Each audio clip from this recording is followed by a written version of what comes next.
very, very basics of what an embedding is it allows a computer to understand what words mean to humans. And it's kind of like a weird way of saying that we take a word and then we put it into some numbers, and the computer, the AI, is able to understand what that means, essentially. Does this make sense? Like, yeah, just like a very like hand wavy of it. Now, it's worth mentioning. Oh no. Let's see if we got perfect. So when these words are turned into embeddings, there's also something called a vector. These are the same things. And so if we have one vector that looks like this and one vector that looks like this, let's get one more in there. If you had to guess at which one was more similar, which one would you say is more similar? The pointy one or the dotty one? Dotty one, yeah. These two are going in roughly the exact same direction, and so they are much more similar than this guy is. This one is a little bit different. Yeah. And so what this paper is talking about is essentially if we wanted to be mathematically precise about how different one of these vectors were, then we could do some like math on it, and we would get a number, and that number would tell us like, yeah, this is very this is very similar. Otherwise, this is not very similar at all. Yeah, and so this operation is called cosine-similarity. You take any of these vectors and you run them through cosine-similarity, and it'll tell you this number of how similar it is or is not. If you've got, let's just say that this is two vectors, that would be perfectly similar. Whereas if you had this one, it would be completely opposite. I can get into that more later, but essentially what the people who wrote this paper wanted to bring up is that this operation of cosine similarity is really important for things like recommendation systems or other sorts of, for right now we'll talk about only recommendation systems. Like if you like horror movies, then you're probably going to like other movies that are horror movies, right? This paper was written by some people from Netflix, which is kind of, I didn't expect this. I thought this was kind of an interesting thing, and I think it goes to show why it's worth wondering why it is that Netflix would be interested in something like this. Let's see, where are we at? Do you want to explain it all and then have us ask questions, or do you want to ask questions as you go? I'll do like a really brief explanation of like the whole thing. Okay. And then, yeah, if you have questions in between that, that's cool too. So let's see, the basic process that happens is we first need to make these embeddings. I have a question. Yeah. So cosine similarity implies that you're taking like the measure between two angles. What is the angle that you're taking when you're like saying this vector has like cosine similarity or a high cosine similarity to this vector? Is it the angle between those two that's being examined, or is there some baseline? Okay, so you need two vectors in order. Okay, it's two provided ones, not a baseline. Exactly. It is two compared to each other. Okay. Yeah, you basically see what this little angle is right here between two vectors. Are they not higher dimensional embeddings? Say this again? Or are they not higher dimensional embeddings and not two-dimensional vectors? So what's cool about this is that you can apply cosine similarity to any dimension. Okay. So these are like incredibly high dimensional Right. vectors, but yeah, fortunately the operation still applies. Okay. Cool. That answers your guys' questions? Yeah. So I think I want to yeah, go for it. Yeah. So in most cases, you have many of these, and what you're trying to do is find the two with the least angle. So in like you might do this in a recommendation system to find the two that represent movies that have the least angle, which could be a proxy, is usually used as a proxy for them being similar in language, in search, natural language search, semantic search. You're using the like the similarity between the word, the vectors would represent some portion, a word or a portion of word or a sentence or whatever your embedding is, and so then you're trying to minimize, find the one with the minimum angle between the two, using that as a, and so then this, yeah, okay, does that make sense? Yep. Yeah. Yeah. So yeah, going back to Netflix, if you want to make good recommendations for people, you should find things that they like, and then find things that are similar to that. That's basically why Netflix has any sort of interest in this. And so there's basically like 3 parts of this paper that they boil down to. First we need to make embeddings. There's going to be some problems with those, and then they offer some solutions. Let's see. Make the embeddings. I should also say, I feel like I'm talking pretty high level. Are there any questions that you guys have about this so far? You said that there's language, and then this is related to the vectors. Mhm. Can you connect that more? Definitely. And then is it only in English, or is it other languages, or even like coding languages? Let's see. So your second question, it can be really anything. So you can do this for English, you can do this for Japanese, any sort of like human language. Okay. You can also do this for coding languages. And then what Netflix is doing is they're making embeddings for movies, and they're also making embeddings for like people, the users. Okay. Confusing, right? Okay. But to give like a good example of what an embedding is, how should I say this?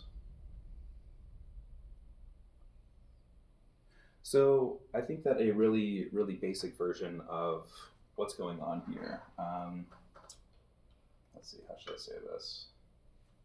So if I were to think of some object in my mind, and I were to say, okay, on a scale of like hot to cold, I'm thinking of something that is very, very, very, very, very, very hot.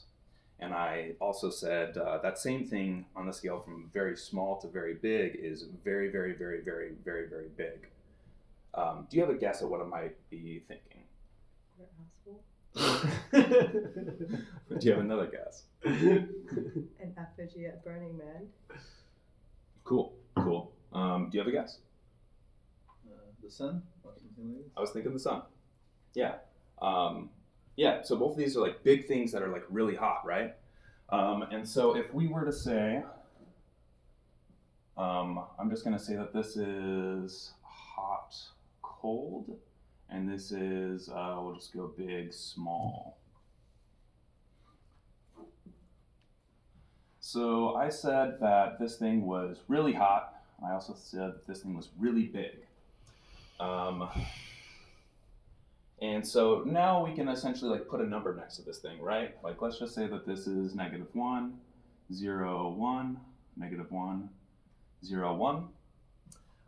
Just with these 2 numbers, you were able to guess the exact thing that I was thinking of. And this is kind of a cool thing. We can, if we know, let's see, how should I say this? If we have some questions like these, and we can put a word in and be able to have someone else guess what that is, then we can now have computers operate on these numbers. Does this make sense? And it's okay if it doesn't. No, yeah. Cool. Could you put what I also think would be helpful is, could you put where the Burning Man effigy might be on those lines, and then like how the vectors would look? Yeah, sure. Let's see. So hot, I'll say that's like a bit colder than that, and then I'll just say big, small. I'll just say that that's quite a bit smaller.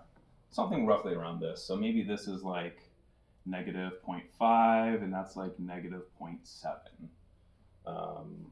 Yeah, and so we'll just say that X is equal to sun, O is equal to BM effigy. I don't know how to spell that. I had drawn those lines earlier, and so I can now also draw those lines now. So if I wanted to draw the sun vector, I would take this first one. Oh, sorry, let me label this one. If I wanted to take this, I would first take the sun, and I would go to -1. And then the second coordinate of that is also -1. So I'll just put x right here. And I won't go on into this too much, but the difference between like when you were in middle school and you would plot points, and the difference between plotting points in a vector is, for right now, we just draw a line to that vector. We'll just leave it at that for a little bit. Oh, you know what? This doesn't give me as much difference in. Oh, wait, no, it does. Okay, so -7 should be like right around here, and then we'll go to -5, which is right around here. So now we can draw that line. And then, sorry, so real quick, we have this vector, the sun vector, we have this Burning Man vector, represented by those. This all make sense? Mhm. Sweet. So now if we wanted to see how similar they were, we would find that angle. We would do this cosine-similarity operation, and we would see that they're actually pretty similar to each other, pretty close to each other, especially if you were to measure something like some random thing, like maybe that's ice cream or something, I don't know. Yeah, the difference between this angle and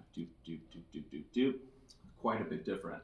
And so back to your point, when you were saying you wanted to find the smaller angle, that's what gives you the more similar vectors. Yeah. Does this, how does this feel? Cool. Does this make sense as well? Sweet. They're more cosine similar, but the claim of the paper is that cosine similarity is actually not necessarily a good proxy for similarity. So this is an annoyance that I have with the paper because the title of it definitely says that. Is cosine similarity actually talking about similarity? And frankly, they say like, yeah, but there's nothing wrong with the math. When I say cosine similarity, and I do like some math stuff on it, there's nothing wrong with this part. What's wrong with it is how we're making these embeddings. That's where the actual problem comes in. Let's see. I won't talk about that just yet. But essentially, what they're claiming is that there's a problem here. How people will usually, and it's popular to make embeddings, and what that ends up doing is it creates some. Let's see. It creates some examples where we usually could rely on this to get like pretty similar things. We end up finding that the math doesn't end up working out. So it's not necessarily the math's fault. It is the way that we make these embeddings is the central claim of the paper. Excuse me. Yeah. That means if you want to compare like a word that doesn't fit with any of these characteristic, odd and cold or big and small. Let's see. Say this again. Sorry. I mean, how you can use this system if the other word is like totally different. It could There's be there's a million of those ratings. So imagine for an embedding, like it's not just those two. It's like there's like a million. Okay. It's like a million ratings, and that's how you can tell if something like king and queen are similar, or how they're different, or how they relate to like other concepts. Usually the embeddings is like very rich data of comparison. But I am curious to hear also like what. Can you go through top to bottom very fast the process of making embeddings? Yeah. And also, real quick, just to give you a point of how many of these questions essentially are being asked. GPT-3 was like a big thing. That's when like ChatGPT came out. That one had, I'll just write this out because I think it's a cool number, 2,288 essentially of these questions. And let's see, just to be clear, there would be 2,288 of these questions for every single word that you would take an embedding of. So when you ask ChatGPT, how do I make a Molotov cocktail? For each one of those words, it's going to make 12,288 of those numbers. So even like hello friend, oops, it's going to make 1,200 for those. I'm sorry, 12,000 for both of those, which is a lot of numbers. That's so insane that they're using that many so quickly. Yeah, does this answer your question that you had originally asked? Cool. Okay, and so, all right, to your point about how to create these embeddings, this is a really cool thing. Let me make sure that I'm thinking of everything first, though. Okay, so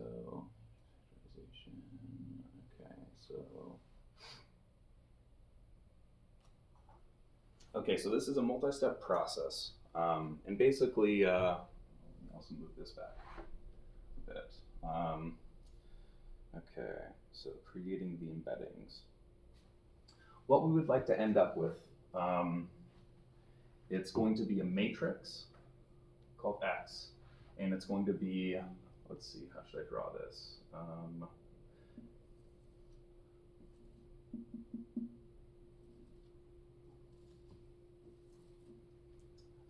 This should be our final product, where each of these lines is going to be, I'll just say, embedding 1.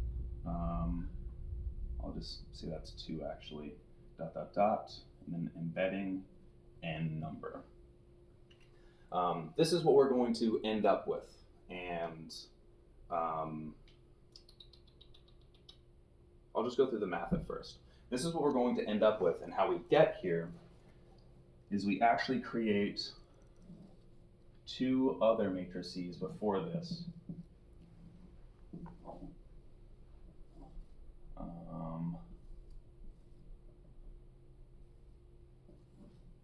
That we're going to multiply together. Let's see. And so how do we make these? Oh, okay. Oh, that's unfortunate. That's okay. So what we are first going to start off with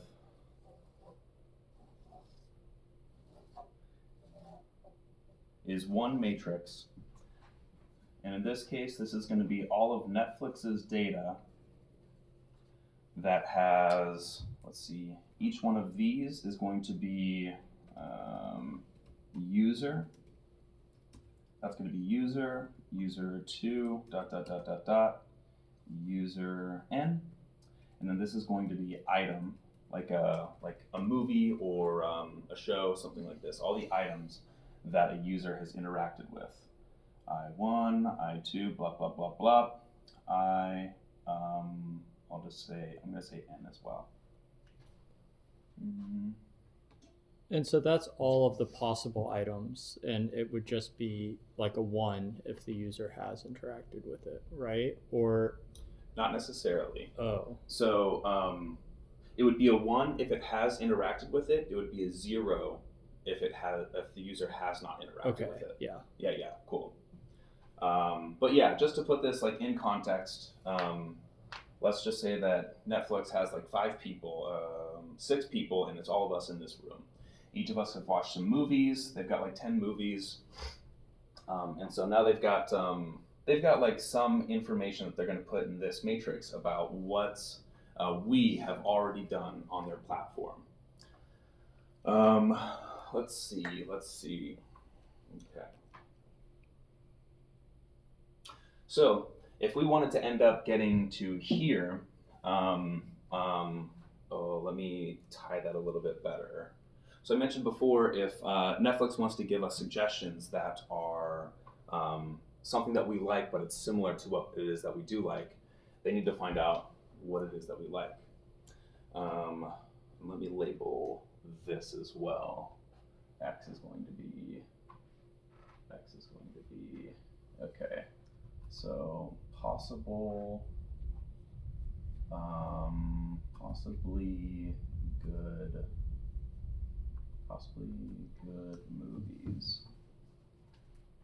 I'll just say recommendations. Okay.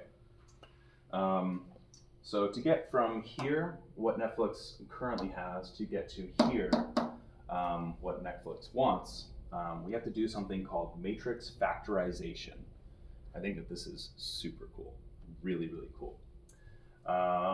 Okay, so I'm actually going to change these. What I mean by this is that I'll just call this matrix U. And U is going to have n by n dimensions, as in there were 6 people in the room, and then there were like 10 movies that they had. And really this has to have like a lot of data. That's where this all comes into play, but just for right now, to get a sense of what's going on, I'll just say like a few of these. And so now we take this and we perform, let's see, some math that I'm not going to write out all the equations of, because it's a lot. But if you go to section 2.1 of the paper, if you guys want to look at this, those are the 2 equations. Essentially, you take the matrix, I'll just say training equation, and what this is going to spit out are 2 matrices, and it's going to be matrix A and matrix B. Let's see, and I need to write one more thing. If I remember correctly, this is going to be M by D. This is going to be N by D. So essentially what's happening when these 2 matrices are being created, get down a little bit to draw this.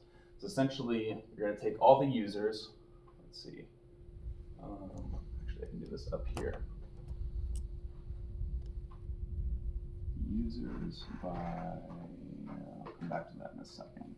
So users is going to be the same thing as this. It's going to be user 1, 2, all the way down to user m. That's how many users we got. And then down here, oh, I should also make the matrix a bit more explicit. We're going to go dimensions. Dimensions 1, dimensions 2. That's a bad thing to put there. Sorry about that. I will put, what's a good latent? Okay, so L1, L2, LD. I apologize for the different, all the different letters that pop up, but unfortunately with linear algebra, that is unfortunately the name of the game. And let me draw one more thing just to explain this. Okay, so items. Items 1, items 2, items n.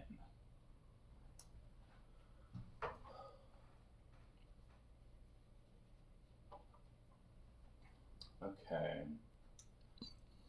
All right, so I just threw a bunch of stuff on the board, a lot of stuff here. And just to like put us back to where we were, this matrix is going to be what Netflix has started off with. This is what we want to end up with. If we take what Netflix has, throw this equation on it, we're going to get these 2 other matrices that pop out as a result of this. Let's see. Yeah, let me stop for questions. I'm throwing like a whole bunch at you guys right now. Yeah, question. The training equations are to figure out, like, are the training equations to figure out what, like,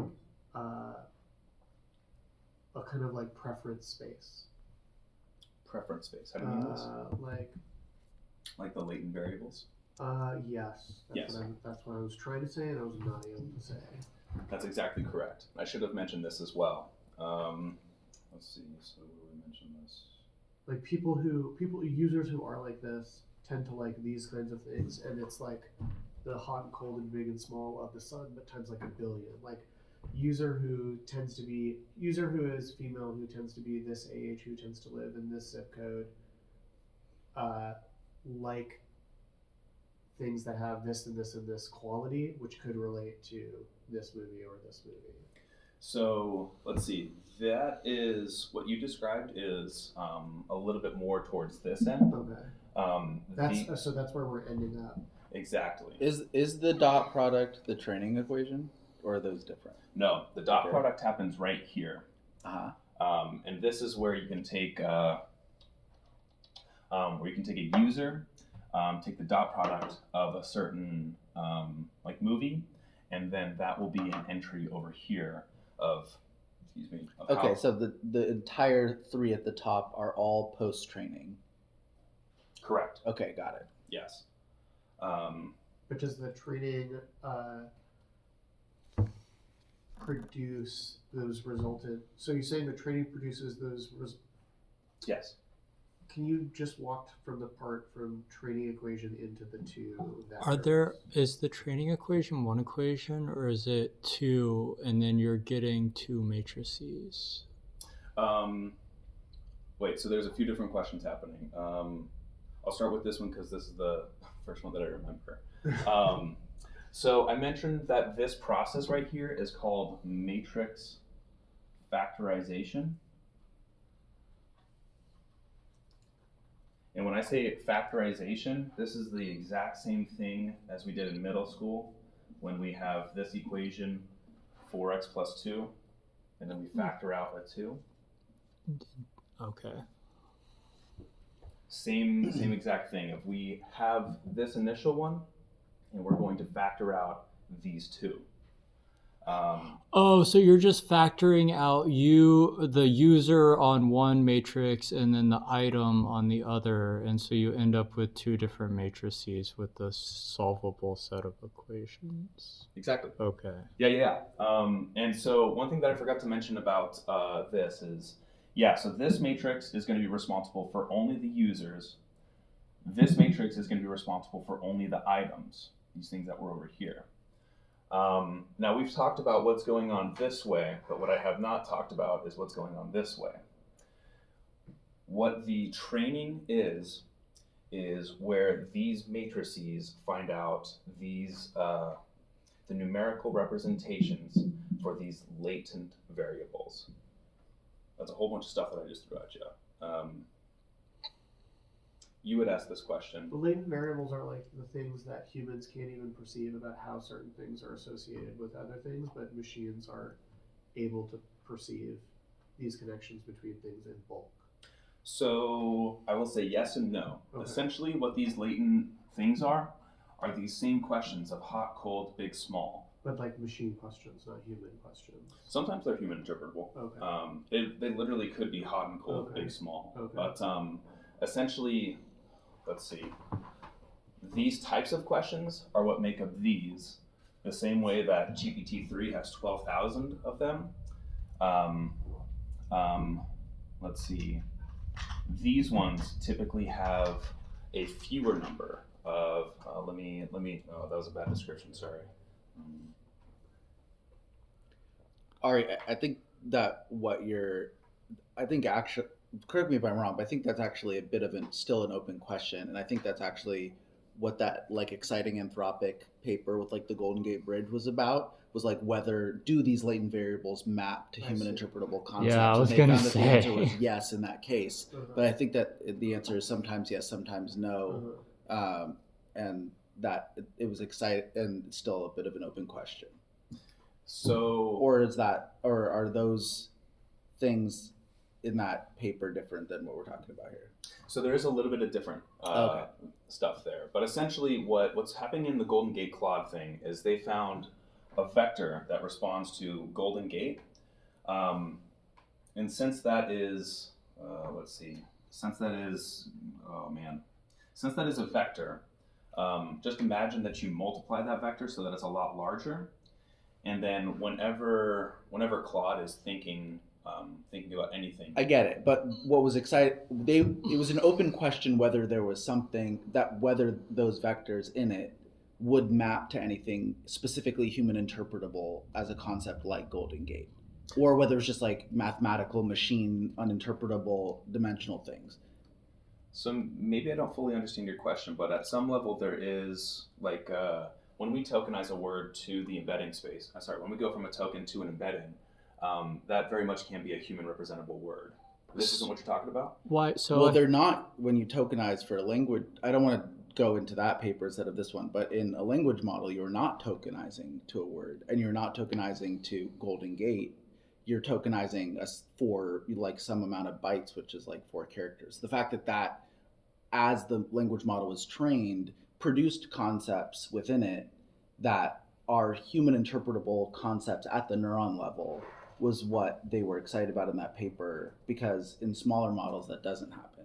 You get things like the puppy slugs and things like that, where it's like but sorry, that's not, maybe that reference makes sense. I have but seen the puppy slugs.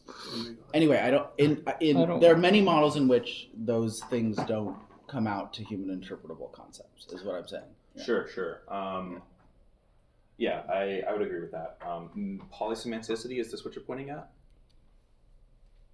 Polysemanticity is a situation in which it is not a discrete concept, where like one neuron is handling many different things.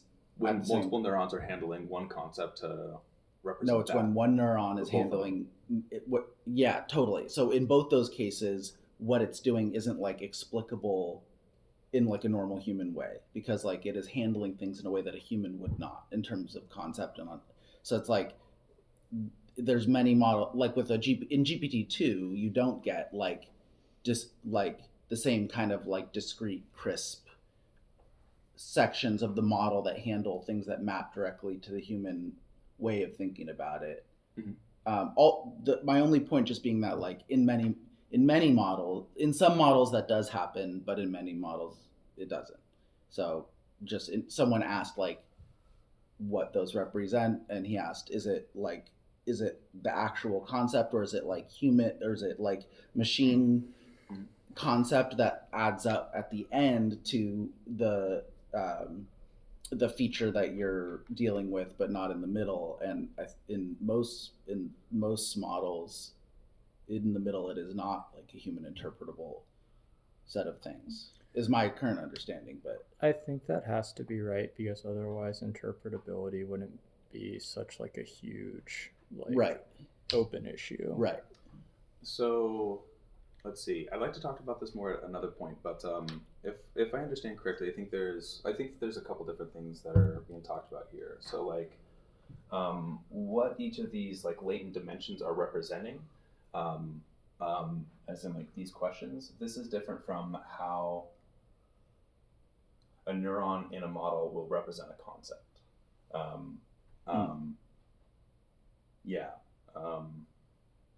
I see what you're saying, because in this case, hot and cold are like what you're actually training for. Oh, So I see. therefore, Okay, I see. no, So, yeah, like, this hot, isn't to the hot model and cold state. isn't learned. Hot and cold is what you're training against, and what's learned is the position on there. Okay. Yeah, Sorry. I see. Okay. One other example of this that I was explaining to a friend is that so let's say that you have like cherry, banana, apple. If I were to take, let's see, if I wanted to get like a more abstract understanding of this, I could just say fruit, right? Sorry for the awful handwriting. There's a common feature that all of these three share that can be boiled down into fruit. And so if I were to ask a question of, are these things fruit, they would get a pretty high answer, right?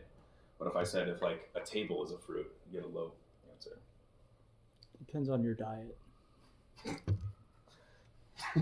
But in your example, fruit is something that you're predetermining, and then you're learning the position of these things on fruitness. So we have labels for L. I think the core question is, do we have labels like fruit for L1 through LD? if this is unsupervised learning, then no. The machine itself comes up with that. And I'm guessing that we largely use unsupervised learning for models like these. I don't know. For models like these, it wouldn't surprise me if, yeah, you're correct. But I don't Just 'cause know. of What are they scale. using for the models in the paper? I don't remember. Can we control F supervised and Yeah, unsupervised? go for it. Oh, no, just, Oh, okay, cool. And then if we're using unsupervised models, L1, L2, L3, L4, all that stuff is again machine Determined. categories, not human. Yeah. categories. what does that even mean, machine categories? Like, for example, when I am ooh. when I'm looking at an orange, I might be like orange and round. Whereas a machine, and there are actually like cells in my eye. Sorry, I forgot exactly how this works. There's parts of your brain that can tell horizontal versus vertical and like respond to horizontal versus vertical. And when a machine is like looking at an orange, like it may notice similar stuff, but it may also notice other things. Like it may perceive, when you're doing computer vision, it may perceive like, I don't know, like corrugations more than color, or that might be like more important. Or like it'll notice the bump in the top and then it knows like, oh, that's definitely fucking not an apple. Whereas I might be like, oh, it's the orange that makes that not an apple. So like the way the features that the computer vision zeroes in on and the features that I zero in on when I'm trying to identify something are not necessarily the same, nor are they weighted the same. Like I might really be into like, oh, this is orange, the color, and the machine learning model might be like, oh, it has that fucking bump. It's always an orange whenever it has that bump. Even tangerines don't have that bump. You know what I mean? So like, so human perception and model perception, those are not like the same thing. And let's see. Oh man, I just had an idea. Sorry. And trying to figure out, there's this big thing across lots of different machine learning applications that have to do with interpretability and trust. Meaning that if you have a model and it's doing some kind of behavior, you need to know like, hey, how does it get to that behavior? That's the interpretability part. Like, what made you think that was an orange? Because maybe it was like a pear, or maybe it was an apricot. So why did you make that wrong path? And if you don't have interpretability, you don't have trust. And then if you don't have trust, you can't deploy a model. You can't deploy a model in situations in which there are actual real world ramifications that it's harder to deploy a model end to end in real world situations where there could be some serious ramifications. Okay, this is what I, Like failure is like kind of thing. I think you can actually. So there's. This is what I meant by puppy slugs. And sorry, this is derailing from the paper we're talking about. But like, so for instance, like these are vision. These are from vision models. This is some work that was done taking vision models that are very accurate at detecting what objects are. So for instance, detecting what a dog is, or detecting what a house is, or detecting what a car is, and then going into the model and kind of getting it to regurgitate what the different parts of the model were doing in terms of sorting. And so this is what's meant by polysemanticity, is like there's not like a dog one and a car one and a house one. There's like this one that like looks like it might be doing something with curves, and then this one both handles like petaliness and dog noses, at the same time. So like these and it's they're just so inside of the model, even though its outcome is accurate for what we want of like categorizing into these objects according to things that make sense to us, inside of the model, its internal understanding of those concepts doesn't match what ours is. But with very large models, it seems like they actually do slowly become more like what ours is. But so this is like kind of cool because you can kind of like you can kind of see what like a learned latent variable would look like, where it's like in terms of like when it's processing something, or the ways that the things that it looks at to like process something. But in many models that doesn't map up to how a human would do it. Like if a human was analyzing fruit, they would be like, well, like what color is it, what shape is it, like what, like is it shiny, but like a model might be like have one part that's like curvy shininess yellow, or like, you know, like, and it might break it down differently and still be accurate for like the task you're training I think for. that's what I was trying to say about L1, L2, and I Wait, said it I want the to wrong write way, this which down is that because my phone is L1 being could be used. like It's dudes so with psychedelic. beards, Yeah. because then that might get you to like horror movie over there in the end point. Right? Exactly. That's what I was like trying to say. This like helped express it. Yeah. And Let's L2 see. could be like, I don't know, dogs that are scary looking, and like L3 could be like lots of trees, Mhm. and like those are the factors that the machine is seeing to help us get to like horror movie in the end. Totally. Yeah, if I had to like put a finger on it, like this process of factorization of like taking out the two, this would be like basically one of these latent variables in the way that we factored out Yeah, fruit from right. this, and that's what's represented by these. That's really cool. Got And it. just to your point, like it might not literally be fruit. Right. Maybe if like you said, there is a big enough model, maybe it just has to have fruit. Right. But yeah, it's gonna take for like movies. It could be like horror. It could be like rom-com or like other of these things that have other things like this that would help the model know what your interests were, the things that you like or not. Yeah. So this all came from your question of how the embeddings are learned. How does this answer your question, or are there future or more questions from this? Some formula is applied to that first matrix that basically factors out all these other, like it factors out all the sub variables that you can combine in any way to figure out which user is into which thing. So, an explanation of how all of that happens. Okay, so in section 2, matrix factorization models, there's a section that says the goal in matrix factorization models, or equivalently in linear autoencoders, is to estimate a low rank matrix AB, which is these two. Yeah. Estimate these two, where matrices A, B are elements of, I don't remember how to read this, of those matrices with dimensions PK. Let's see. Okay, and then it says that the product of of matrix X times AB transform is a good approximation of another X. I don't like that they labeled it like this, because what they're essentially saying is that, let's see, yeah, starting with this one, I guess pretty much what I've already mentioned. Starting with this one, we want to create an approximation of these two that, when multiplied together, create this matrix. And that matrix is what's going to give people their recommendations. That's more or less what they're saying with that. That's how like the large overview of it goes, and then let's see. The training happens by solving for those matrices, I believe, with those equations. And this is all the road of discovering how cosine similarity works well when you create these matrices in certain ways, but doesn't work well as a proxy for similarity when you create them in other ways. That's what you were saying the paper says in total. Right? Sorry, I missed the last part of what you said. Could you say that again? I think that this is all on the road to the idea, that's the main point of the paper, which is that if you create the embeddings in certain ways, cosine similarity does function as a proxy for similarity, but if you create the embeddings in other ways, it does not. Right? Exactly. Yeah.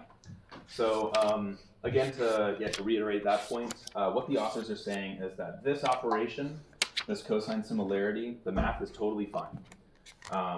This process of making these two matrices and later on their embeddings, this is where the issue comes up. Well, I think I don't think they're making that distinction. I think they're saying that if you train it using cosine similarity, then it's fine to use cosine similarity. And if you train it not using cosine similarity, you should use a different measurement. They do. This is one of the solutions you talked about later. Well, I think what I mean, and to be frank, I actually don't understand the math, so maybe I'm missing something. But Same. my understanding was that their point is not that you always need to train it differently. Their point was that you need to train it differently if you want to. You need to train on you need to train using cosine similarity if you want to be able to use cosine similarity later. But not their point wasn't that you shouldn't train using the raw dot product. No, that's not what I'm saying. Oh. No, what they're saying is that the let's see. When they create some of these matrices, they're able to perform some math on them and show that there are some results that don't make any sense. Mm-hmm. Yeah, but that said, people have been using these, and they do come away with at least relatively good answers. Mm-hmm. It's not that they're saying that this completely breaks; it's that there are examples of this where errors pop up, where they should see. Let's see, one error that pops up is that it says if you go to section 2.2, they plug in some values and they have the equation cosine similarity of matrix B times itself is equal to blah blah blah is equal to the identity matrix, which essentially says that how do you say the only item that can be similar is itself, and then every other item is not similar to it at all, which obviously doesn't make any sense. Mm-hmm. Yeah, and let's see, there's a few other errors that pop up when you train in this way. Mm-hmm. Let's see. Yeah, that's basically it for that. Yeah. And so I guess my question is, like, those errors pop up when you train in that way if you use cosine similarity. So, like, I'm very a very applied person. So it's like in Pinecone, you can use Euclidean distance, you can use cosine similarity, and there's like one other way to determine similarity in an arbitrary vectors, high dimensional vector space. Mm-hmm.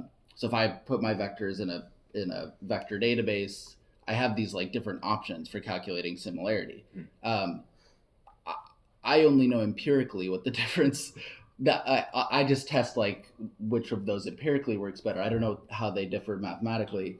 So are they saying that these errors occur when you use cosine similarity specifically, and they might not occur if you used other forms of calculating distance? Or are they saying that these errors would occur regardless of the way that you're calculating similarity, whether you're using cosine or Euclidean or like any other kind, and so you must thus always train it differently? So I'll say. Does that make sense? Yeah. Let me make sure I understand your question. Yeah. You're wondering if the authors are saying that, let's see, if you train with cosine similarity, does that mean that only measuring with cosine similarity is an error, or does it mean that any measurement is going to be an error? So like if are they saying that if I train an embedding space using the raw dot product, then later using cosine similarity produces these errors? Because like, for instance, in my vector database, I can use dot product similarity. So are they saying that if I train on dot product similarity, is their point that make sure you use dot product similarity as your calculation for similarity, and not cosine similarity? Or is their point that training on something that's not cosine similarity always produces errors regardless of what method you use to calculate the similarity in the vectors? Let's see. So they make a point of this that I didn't quite fully understand, but they do say that if you train on the dot product as opposed to cosine similarity, sorry, let me back up. Their reasoning for why the errors start to pop up is because when this training happens, they lose the information of magnitude when they're training for actually, let me draw a different one. You lose, and this, sorry, so vectors, how familiar are you with all vectors? Fairly familiar? There's basically two things, there are only two things that make up a vector. There is magnitude, that's a large magnitude, and direction. One direction, different direction, yeah. If this has one direction and this amount of magnitude, and this is another vector going in the exact same direction, but has a different magnitude, these are technically different vectors. But Cosine similarity is this is like it says they're identical. Interesting. Exactly. Okay. And so they make a point to saying that we lose this information of magnitude, and that's where these errors pop up. And they suggest a couple of different solutions to where you can, let's see, if you normalize these vectors before you start training, then this information, this magnitude information is still retained, and then these higher dimensional features are still able to be represented from this, but not if you remove that information. Got So it. the problem is that if the Burning Man effigy was actually dead center, it was at negative 0.5, the cosine similarity would spit out that a Burning Man effigy is identical to the sun. Yeah, Got it. that makes sense. Thank you. That was very helpful. Yeah. Yeah. So that's where this is, like they said, that's where the errors start to happen, and because they lose that information, everything else is lossy, and that's where you start getting into some snafus. What does normalize mean? Normalize. So, I mean, I understand in a very high level way what normalizing means, but in our analogy here, what might that mean? yeah. So I might be rusty on my calc, but if I understand correctly, if you were to normalize these two vectors, you would just end up with a vector that has the magnitude of 1. Oh, geez, that was a bad example. Sorry. The process of normalization just gives you a vector that has a magnitude of 1.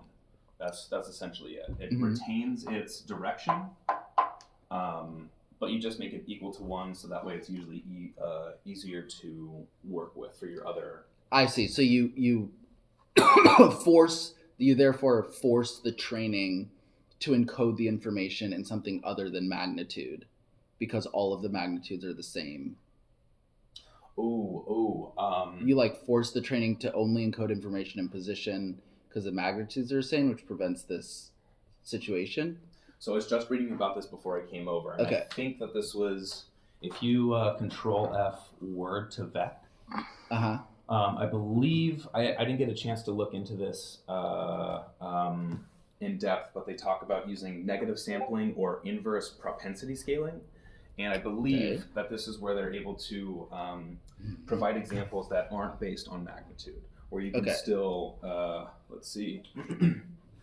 Yeah, right here is where they talk about, apart from that, it is also important to note that in cosine similarity, normalization is applied only after the embeddings have been learned.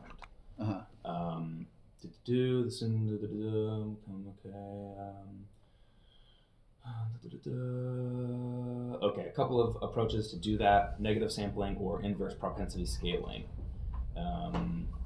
to account for the different item popularities. Yeah, Word2Vec, a matrix factorization model, was trained by sampling negatives with a probability proportional to their frequency. Yeah, I didn't get a chance to read about this super in depth, but yeah, if you're interested with how words get turned into vectors, Word2Vec was, I think, the very first thing that, no. This was one of the most impressive results that had happened. And this is where you mentioned earlier king minus queen and those operations. That's where that comes from. Yeah. Okay, so whatever, maybe it's not super easy to analogize what normalization would mean here, but suffice to say that you need to normalize before training, not after. So is what this paper is saying.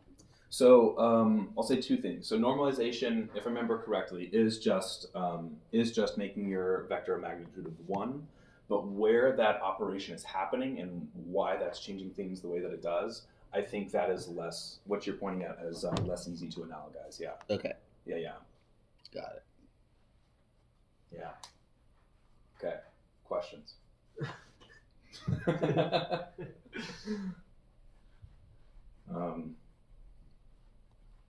Yeah. Can you tell me? Wait, we already did the idiot's version of the training equations results in this factorization. What's like if you had to explain the training equation to like a 7-year-old, what would you tell them? Is it just that it's this fact, like, it's just that it somehow takes this high dimensional thing and factorizes it into these latent variables? What's the difference in domain of knowledge between a 5-year-old and a 7-year-old? Sorry. I'm very interested in that question. More like a 14-year-old. A 14-year-old? 15-year-old. Okay. It's crazy because a good friend of mine back home, he's 13, and I was talking to him about this. He's a cool kid. Let's see. So this was the example that I gave to him. Okay. He was the friend that I came up with the fruit example for. So that's basically what the training equations are doing. That's the best way to explain to a 15-year-old what the training equations are doing. There's a better way. I would say that I don't understand this well enough to give that explanation, though. Okay. The equation looks super complicated. Right, yeah. The notation is what confuses me. If you know the notation, that would be useful, but... So looking at the equations, what is nice is that they're roughly pretty similar up until you get to the lambda. Yeah. They just split off the AB matrices to whatever that is. Yeah, but it's been like, I don't know, 3 years since I looked at any linear algebra. No worries. I'm gonna just try something. Cool. I wonder if you can chat GPT to explain. That's Nice, genius. Let's use AI to explain AI. They do that. That's what I've been doing for this paper. It's definitely helpful. Can you try to walk us through the whole process, but in a very layman's terms? Yeah. Because I think it got a bit lost. Totally. Let's see. Can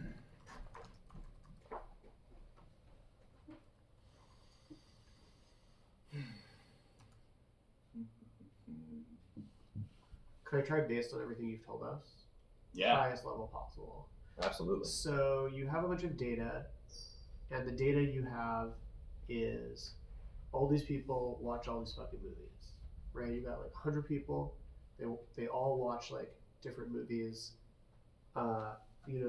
Obviously some of them watch a ton of rom-coms, and others completely avoided horror movies, right? But then you have one other person who loves horror movies, so they watch all the horror movies, right? So that's your data set. You got these people, and you got what they watched. That's the first matrix, right? Because you're Netflix, so you can just observe what everybody's doing. Sure. You got all those people running around. From there, you're as Netflix, you're trying to sort of figure out how do I predict that if this person has watched these horror movies, but like maybe there's like a romantic element. Maybe they'll like this rom-com, or maybe not. Like I'm not sure, right? That's what you're trying to get to, is this like more fine-grained prediction of like, okay, they watch these things but not these things, so maybe they like horror, but maybe like horror and comedy or horror and romance, right? So you're trying to like figure out, okay, like what do I feed them next? Do I feed them the rom-com, or do I feed them, you know, the adventure story, whatever. So that's like your problem. So you take all this data and you do a factorization on it, which means that you're breaking this data into like an enormous amount of very, very fine-grained categories. So the categories aren't like horror and rom-com. The categories are like, does this person tend to watch things where men have beards? Are there monsters or are there not monsters? Are there dogs? Are there cats in these movies? Not really. Did someone kiss someone in one of these movies? Do they not? Right? Like, what makes a rom-com? Like, maybe it has a good ending and people make out, right? So there's like all these like smaller categories. Those are all those like latent categories for what makes. This is the part I don't know if I'm correct about, but I think I'm correct. Like latent categories of what makes an individual, like a user, and latent categories of what can be in a movie. And when you take those things and multiply them together, you end up with this big matrix, this big table that tells you these kinds of users like these kinds of movies. Can you give the formula for a dot product? I'm blanking on it. I think it's like sense? I'm going to Google it, to be honest. So it's an organization, basically. so what you have now, like once you get to those two matrices, are Sorry? so what you can think of these as is in terms of like normal math stuff is like L1 could be like X, L2 could be Y, Sure. LD would be like Z. So you've got all of these different variables, Sure. and While you look that up, I'm going to hijack. So let's say that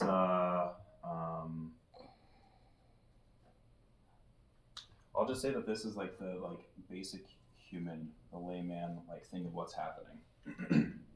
Where let's think like as a baby. If I want to find out what I can eat, I'm going to put a lot of things in my mouth, right? I'm going to put sand in my mouth. I'm going to put like I don't know, bottle in my mouth. I'm going to put these like different types of food in there and stuff, and I'm going to find out some things that I shouldn't eat and some things that I should eat, or at least that I like eating, right? And at some point I might come up with like, oh, these things are like the cherry and the banana and the apple, these kind of, there's like this thing, I don't know what to call it, but like I know that I can eat them and they taste yummy and sweet, right?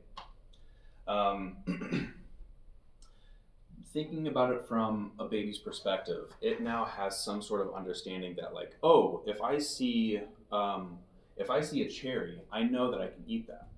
If I see a banana, I know that I can eat that. I know if it's an apple, I know that I can eat that because they're all fruit.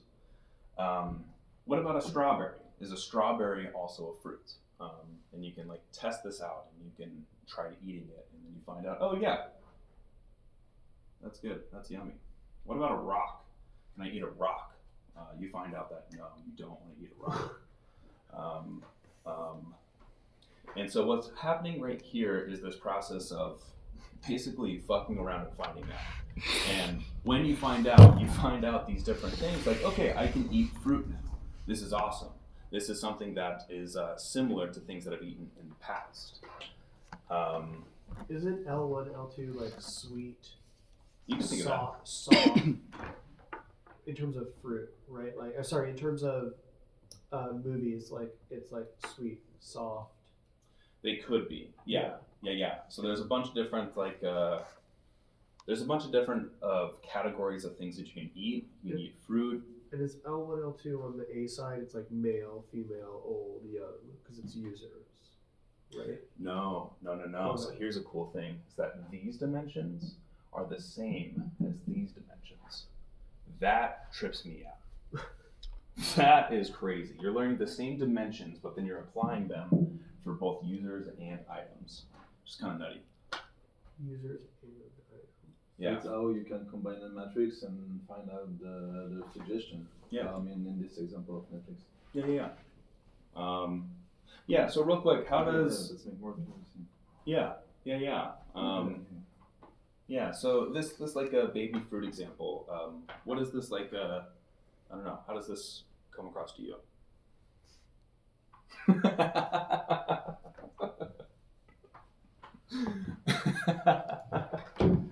Nicholas.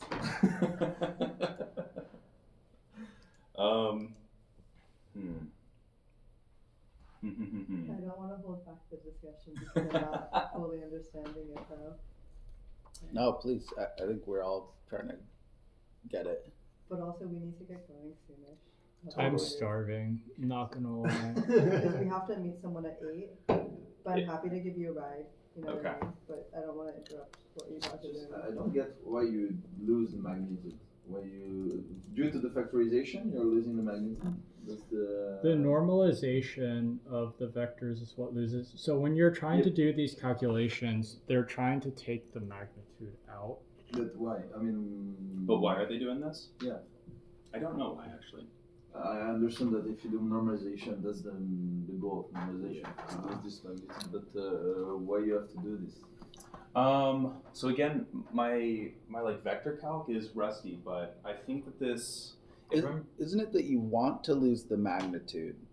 Because if by losing the magnitude, the errors occur when two vectors have the same direction but different magnitudes, and so then have a cosine similarity of 0 erroneously.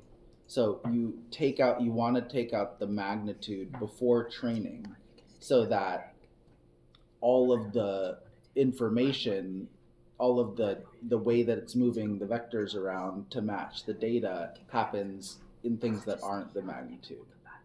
So That was what I said earlier, and which I don't know that that's right, but that makes that the logic of what I said makes sense to me. But I don't know that's what they're saying in the paper.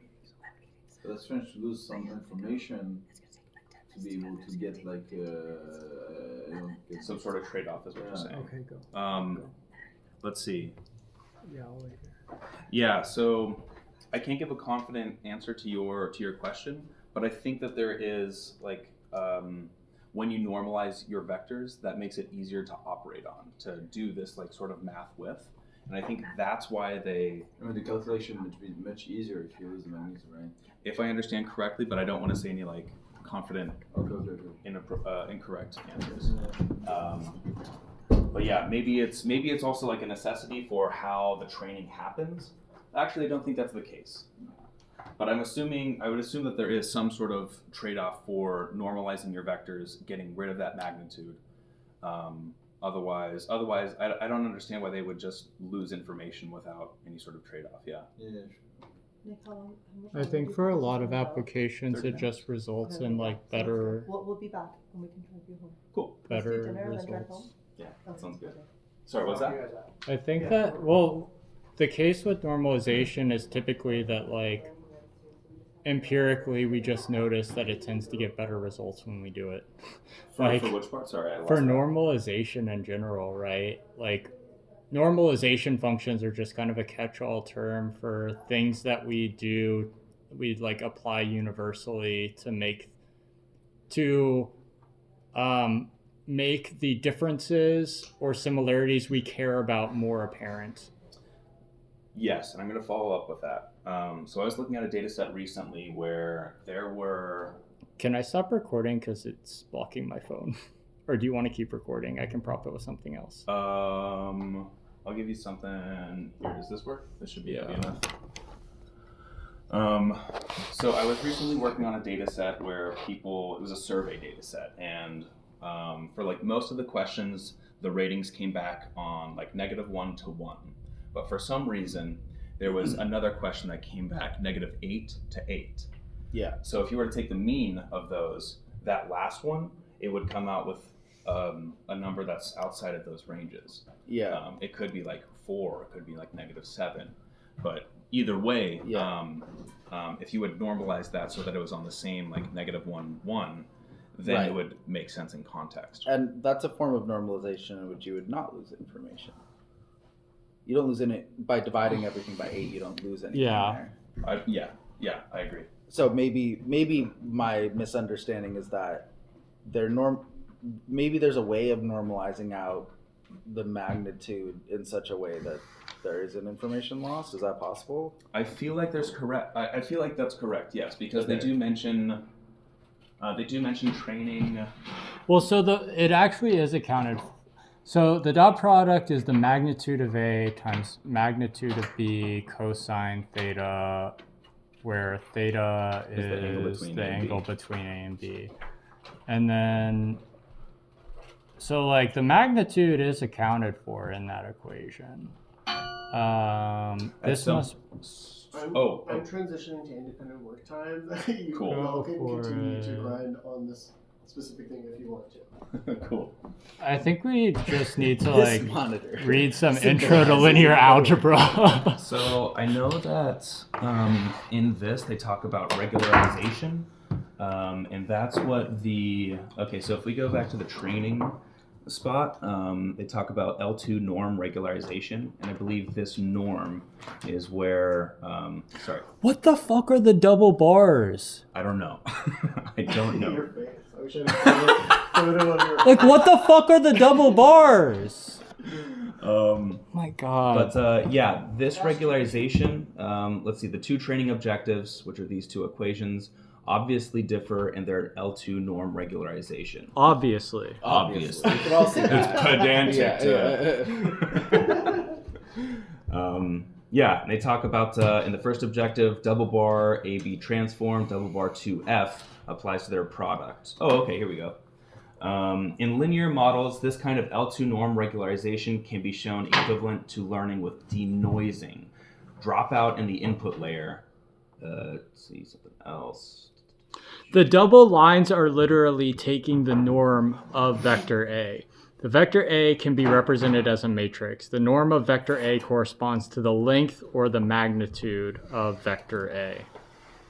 So it's literally just a magnitude, and I guess that the lambda is being plugged in as parameters there? Yeah, that's a what is that? I think it's a hyperparameter, like the learning rate. Honestly, I'm not super familiar with that again. Yeah, but yeah, I forgot to mention this, but the regularization is where the normalization process happens. Function norms. Maybe again, regularization. Yeah, in their conclusion, they say, we show that cosine similarities are heavily dependent on the method and regularization technique, and in some cases can even be rendered meaningless. Oh, the norm returns the length or size of any vector. It's just like a simple number. The norm does? Returns Yeah. the length or size? Yeah. Look, part 18 norms. Norm is a function that returns the length / size of any vector except 0. Let's assume this, and then it applies some conditions, which I'm guessing are like for any scalar quantity, say k. So like this probably is where the lambda comes in. And then assuming we have another vector y, is like, this is just a simple number. Like this is a discrete number. You could plug in something and get this result. Yeah. Wait a second. And so that tells you the length. That's the normalization. What is an infinity norm? What the fuck? Okay, I lost something.